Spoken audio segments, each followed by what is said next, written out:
मेरे घर में है मेरी बूढ़ी माँ, मेरी माँ के पैरों को छू के तू उसके। नमस्कार, मैं हूं रमेश कुमार और आप देख रहे हैं इस वक्त द जमुई एक्सप्रेस। इस वक्त हम हैं चकाई प्रखंड के पड़रिया गांव में। अगर आपने मेरे फेसबुक पेज को फॉलो किया है या फिर नहीं भी फॉलो किया है तो आपने एक वीडियो वायरल जरूर देखा होगा कि एसबीआई ब्रांच मैनेजर का जो वीडियो था 26 जनवरी के दिन उन्होंने एक गाना गाया था, देशभक्ति गाना था, ए गुजरने वाली हवा ज़रा, ऐसा करके जो गाना था वो लगभग 7 लाख के आसपास व्यू गया था। और इसी गाने को लेकर हम आज यहाँ पर आए हुए हैं SBI branch manager Shri Ashutosh ji के यहाँ। दरअसल वो पड़रिया में ही रहते हैं और उनसे हम जानेंगे कि आखिर उनकी जो रुचि है सिंगिंग में वो कहाँ से आई, कहाँ से उन्होंने पढ़ाई की, कब से ये जॉब कर रहे हैं, इन सब बातों पर हम आज बात करेंगे उनसे। तो चलिए आपको मिलाते हैं श्री आशुतोष जी से। सर बहुत बहुत स्वागत है हमारे चैनल पर। जी सर, आपका भी हमारे यहाँ स्वागत है सर। और सबप्रथम मैं आपको बधाई देना चाहता हूँ कि मेरे सर पहला सवाल है कि आप, ये बड़ी अच्छी बात है कि आप जमुई से हैं और हमारे ऑडियंस भी ज़्यादातर जमुई से ही हैं। तो ये जो आपकी सिंगिंग की जो रुचि रही थी वो मतलब कब से हुआ और सिंगिंग कब से आपने करना शुरू कर दिया था? एक्चुअली 96 में मैंने मैट्रिक किया था और उसमें मेरे कुछ साथी लोग थे जो धनबाद में कुछ वो बनाते थे एल्बम वगैरह, ठीक है। तो उन्हीं के साथ मैं रहता था, तो उन लोगों को गाते देखता था तो ऐसा लगता था कि ये तो हम भी गा सकते हैं, ऐसा तो हम भी गा सकते हैं। तो उसी समय धीरे रुचि हुआ और उन लोग को भी इंटरेस्ट मेरे में जगने लगा। लेकिन कुछ फाइनेंशियल के वजह से उधर काम नहीं हो पाया। फिर मैंने अपना स्टडी पे थोड़ा ध्यान देना शुरू किया कि सिंगिंग एक थोड़ा अनिश्चित एरिया हो जाता था उस समय के लिए। अभी के समय तो आज सोशल मीडिया है वायरल करने के लिए, लेकिन उस समय था नहीं। तो मैंने अपने पढ़ाई पे ज़्यादा ध्यान, लेकिन संगीत को कभी भूला नहीं। और सब एसबीआई पीओ में मैंने 2008 में मैंने निकाला था, 9 में ज्वाइन किया। लेकिन संगीत को साथ साथ रखा, नौकरी के साथ साथ संगीत को भी चालू रखा हमेशा। मतलब सिंगिंग भी बचपन से ही कर रहे थे लेकिन हमेशा आपने पढ़ाई को प्रायोरिटी दिया। आखिर पढ़ाई को आपने क्यों मतलब प्रायोरिटी दिया और सिंगिंग को कम दिया? एक्चुअली सर कम देने की बात नहीं, बात है निश्चित और अनिश्चित की, कि कंपटीशन थोड़ा ज़्यादा ईजी मेरे लिए लग रहा है। क्योंकि मैं इंटर में अपने कॉलेज में टॉपर रह चुका हूँ और ग्रेजुएशन में टॉपर था। मेरा शुरू में आईएएस की तरफ झुकाव था, लेकिन कुछ फैमिली आर्थिक वजह से उधर नहीं दे पाया। तो पढ़ाई पे मैं पढ़ाने जाता था, कोचिंग पढ़ाता था, ट्यूशन पढ़ाता था, तो उसी बहाने मेरा पढ़ाई कंटिन्यू रहा। संगीत का ऐसा माहौल भी हमारे यहाँ तो नहीं है, जानते हैं। और आजकल थोड़ा सा अश्लील गानों का माहौल थोड़ा ज़्यादा है और मेरी शुरू से ही ये रही कि मैं गाने गाऊँगा लेकिन अश्लील गाने नहीं गाऊँगा। तो उस तरफ झुकाव हो सकता है, उससे पॉपुलैरिटी मिल जाए थोड़े समय के लिए, लेकिन मेरा दिल नहीं कहता था कि मैं वैसे गाने तो जो अच्छे भाव के गाने हों, जैसे रफ़ी साहब, लता, किशोर, उदित नारायण, कुमार सानू, उस तरफ मेरा झुकाव ज़्यादा था और इसीलिए मैंने उस पर प्रयास किया। साथ ही अपने कैरियर को भी देखना था और पारिवारिक जिम्मेदारी थी, तो पढ़ाई करते रहा और मेरा नौकरी भी हो गया 9 में, लेकिन संगीत को छोड़ा नहीं कभी मैंने। तो मतलब सिंगिंग को आपने कभी प्रोफेशनली नहीं देखा था, है ना? एक्चुअली सर संगीत को तो प्रोफेशनली नहीं देखा, लेकिन संगीत एक मेरा बहुत ही सहायक सिद्ध हुआ मेरे पढ़ाई के मामले में। मैं समझता हूँ कि जो स्टूडेंट पढ़ाई करते हैं, ठीक है, वो उनको भी थोड़ा वो संगीत का ये होना चाहिए, शौक़ होना चाहिए, क्योंकि उससे उनका इंटेलेक्चुअल में वृद्धि होती है, उनकी बौद्धिक क्षमता का विकास होता है, ठीक है। कोई भी आपका एकाग्र करने की क्षमता में वृद्धि होती है, जो कि किसी भी लाइन में आपको आगे बढ़ने में सहायक होगी। जैसे आप सिंगिंग भी करते हैं और साथ ही साथ बैंक का भी काम रहता है, तो अभी मतलब थोड़ा बहुत प्रैक्टिस कब कर पाते हैं, कैसे कर पाते हैं? और कहीं अगर जाते होंगे तो कोई समस्या वगैरह नहीं होती? क्योंकि आसपास के जो लोग होते हैं कहीं ना कहीं हो सकता है डिस्टर्बेंस भी महसूस करे, ऐसा होता है कभी?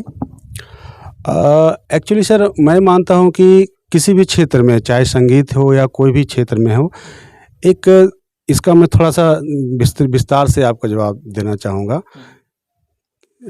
इसका ये है कि संगीत के लिए ज़रूरी नहीं कि आप हमेशा 4 घंटा, 5 घंटा, 6 घंटा आप रियाज करते हैं। कोई भी चीज़ में अगर आप आधा घंटा, 1 घंटा भी रियाज करते हैं, लेकिन उसमें निरंतरता अगर है, ठीक है। मान लीजिए किसी ने 5 घंटे रियाज किया, 2 दिन ही किया महीने में, आपने आधा घंटा ही रियाज के लिए पूरा महीने भर करते हो, तो वो रियाज मेरे समझ से ज़्यादा बेटर है, वो करना चाहिए। जहाँ तक नौकरी करने से बाद, नौकरी जो समय मिलता है परिवार को और संगीत को देते आए हैं, और शायद ही कोई ऐसा दिन हो जिस दिन संगीत का हम रियाज नहीं करते। हर दिन हम रियाज करते हैं और जब भी बाहर हम पोस्टिंग मेरा रहा तो ये चीज़ थोड़ा ध्यान देते कि हम जब रियाज कर रहे हों या गा रहे हों तो आसपास के लोगों को परेशानी ना हो। अपना रूम पैक कर लिया, पूरा बंद कर लिया, क्योंकि हो सकता है किसी को अच्छा लगे, किसी को नहीं भी अच्छा लगे। तो मैं घर में प्रत्येक दिन या तो सुबह हो या शाम हो, कम से कम आधा 1 घंटा तो ज़रूर निकालता हूँ संगीत के लिए। तो इससे पहले जैसे चकाई में अभी हैं, तो इससे पहले कहाँ पे आपका पोस्टिंग था? शायद कोलकाता में था। जी, यहाँ मैं 2017 में यहाँ पर लास्ट में आया। उससे पहले 8 साल मेरा कोलकाता सर्कल में पोस्टिंग था। कोलकाता में, सिक्किम में, गैंगटॉक में और पुरुलिया में, दुर्गापुर में, ये सब जगह मेरा पोस्टिंग रहा। और वहाँ पर कोलकाता में भी मैंने कुछ 6 महीने की कुछ शास्त्रीय संगीत का ट्रेनिंग वहाँ के एक लोकल शिक्षक से लिया था। फिर वहाँ से ट्रांसफ़र हो गया तो सिक्किम में जो उन्होंने सिखाया उसी को कंटिन्यू करते रहा। अच्छा, ये सीखने वाला जो बात मेरे माइंड में आया, तो ये मतलब जब आपने जॉब शुरू किया था उससे पहले भी सीखा था म्यूज़िक की बचपन में, या फिर बचपन से ऐसे ही गा रहे हैं?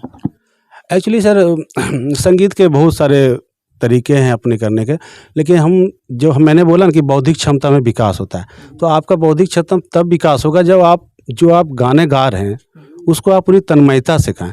तन्मयता से कहने का मतलब कि है कि जो भी आप, जैसे कोई चांदनी रात में, अगर आप कोई लाइन है चांदनी रात में तुमको देखा है, तो आपको ये भाव आना चाहिए कि आप सच में चांदनी रात में हो। और आप जो बोल रहे हैं, जैसे देखिए लता जी गाना उठा लिए, रफ़ी को उस जिस सिचुएशन गाना वो गाते थे तो वो लगता था वही सिचुएशन वहाँ पे है। तो मैं ये कहता हूँ कि आप जो भी गाएं तन्मयता से गाएं और सच बोलें संगीत में। जो भी आप बोलें वो सच बोलें। जैसे उस दिन मैंने 26 जनवरी गाया कि ऐ गुजरने वाली हवा बता, मेरा इतना काम करे क्या, वहीं थोड़ी दूर है घर मेरा जहाँ रहती है मेरी बूढ़ी माँ। तो जब मैं ये गाना को पहले भी जब गाया हूँ 2-4 बार, तो ये गाना तो 2-3 अंतरा के बाद ये अंतरा आता है। तो जब भी ये गाना गाता था तो मन में मेरा गला रूंध जाता था, क्योंकि इस गाने को जब भी मैं इमेजिन करता हूँ, कल्पना करता हूँ, मैं हमेशा गाना कल्पना में गाता हूँ कि मैं कोशिश करता हूँ उस जगह पे जाऊँ। तो इस फिल्म का एक लास्ट में सीन है जिसमें वो जो अक्षय खन्ना की माँ होती है, अक्षय खन्ना मरा रहता है और उसकी माँ सेहरा लेके उसके पीछे दौड़े थे, बेटा उसका शादी करना है। तो वो सीन सुन के मुझे अभी भी थोड़ा मेरे फीलिंग आ जाता है, मेरा गला रूंध जाता है। हालांकि उस दिन किसी तरह कंट्रोल करके हम गा दिए। तो हमेशा तन्मयता से गाएं और सच बोलें, जो भी गाना बोलें उसको सच बोलें। देखिए, सर थोड़ा सा इमोशनल हो गए हैं, इमोशन यहाँ पे झलक रहा है। इनका कहना है कि जब भी ये गाना गाते हैं तो रियल लाइफ से कनेक्ट करते हैं। कहीं ना कहीं जब फौजी बाहर में होते हैं तो वो अपनी माँ को, अपने गांव को या फिर अपने मित्र को याद करता है। तो ये गाना जब गाते हैं ना तो वो रियलिस्टिक में चले जाते हैं। इस वजह से सर कहीं ना कहीं अभी थोड़ा सा इमोशनल हो गया। और इन्होंने कहा कि जब ये बैंक में वो जो गाना वायरल हुआ उस समय जो ये गाना गा रहे थे उस समय भी ये इमोशनल हो रहे थे, लेकिन अपने आप को किसी तरह से कंट्रोल किया। तो सर थोड़ा सा उस दिन जो गाना आपने गाया था 26 जनवरी के दिन, वो थोड़ा सा गुनगुना के थोड़ा अपने दर्शकों को सुनाएंगे। ऐ गुजरने वाली हवा बता, मेरा इतना काम करेगी क्या, मेरे गाँव जा, मेरे दोस्तों को सलाम दे। मेरे गाँव में है जो वो गली जहाँ रहती है मेरी दिलरुबा, उस मेरे प्यार का जाम दे, उस मेरे प्यार का जाम दे। वहीं थोड़ी दूर है घर मेरा, मेरे घर में है मेरी बूढ़ी माँ, मेरी माँ के पैरों को छू के तू उसके बेटे का नाम दे। ऐ गुजरने वाली हवा ज़रा मेरे दोस्तों, मेरी दिलरुबा, मेरी माँ को मेरा प्याम दे, उन्हें जाके तू ये प्याम दे। बहुत ज़बरदस्त, बहुत ज़बरदस्त। इनके गाने को सुनकर जो है वो हम भी भावुक हो गए। तो ये थे हमारे साथ SBI ब्रांच मैनेजर आशुतोष जी, जिनसे मिलके काफ़ी अच्छा लगा। सर बहुत बहुत धन्यवाद, आपने हमारे लिए टाइम दिया। थैंक यू जम्मू एक्सप्रेस को थैंक यू।